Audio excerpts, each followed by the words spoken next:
So my addictions became collecting music. You know what I'm saying? Like I said, like I got put as part, I got knighted, I got put into the Low Lives organization, right? Thurston Howe gave me the name Skillustrator, but I never stole a garment in my life. You know what I mean?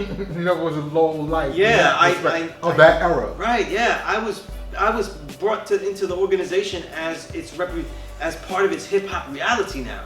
You know what I mean? As it being a hip hop organization of various an artist collective, it really is. You know, and I represent that. But the only thing that I was obsessed with stealing was music. Like I literally would take cassettes. I would, hey, let me dub that. You know what I'm saying? Let me get this. If I went to different places though, I would come back with cassettes. I would, if they didn't want it back, I would keep it. I even had labels. I even had pricing labels I would put in stores and buy things cheaper. You know what I'm saying? You add your own price to it? Yeah, I would take labels and I would take all and I would put it on the thing and you know, because a lot of stores didn't have like scanning and shit like that back then. You know what I mean? Wow. So it was crazy, and because we had bigger clothing, CDs and cassettes. You know, never vinyl. Because look at me, a vinyl would. Right. You definitely see a vinyl if I put it in my coat. You know what I mean? No matter how baggy it was. But I was obsessed with listening to everything. But you wasn't necessarily obsessed with polo. You know what? I wasn't obsessed with clothing at all.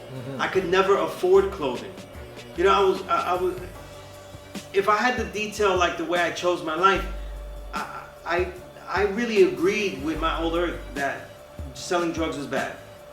And when my father took me to the streets and showed me like junkies and showed me the effects of things, I really thought that if I sold drugs or did those things, I would be like ruining people's lives like that, and which is vicariously true. Like I actually would. Someone would be ruined. You know what I mean? And I believe that kind of stuff. So I spent most of my time learning how to be poor. Right? Because people say like, oh look, there's so many options if you just don't go in a gang or deal drugs.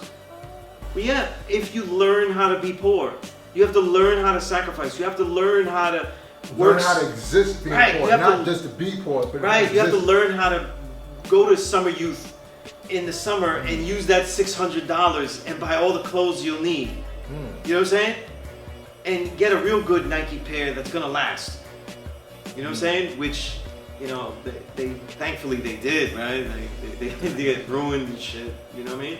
So that's how you. That's how I lived. That was my high school years, and then in college, I was able to make more money, but that was mainly because I was a welfare kid getting tap and Pell payments. So I was able to look like I had some gear. But even then though, I just wasn't fashion conscious. You know what I'm saying? Like I couldn't identify polo garments. I couldn't identify other things like Guess jeans, things like that. I wasn't sharp with that when I was listening to lyrics. I was listening to lyrics for the deeper meanings of what they were saying. You know what I mean?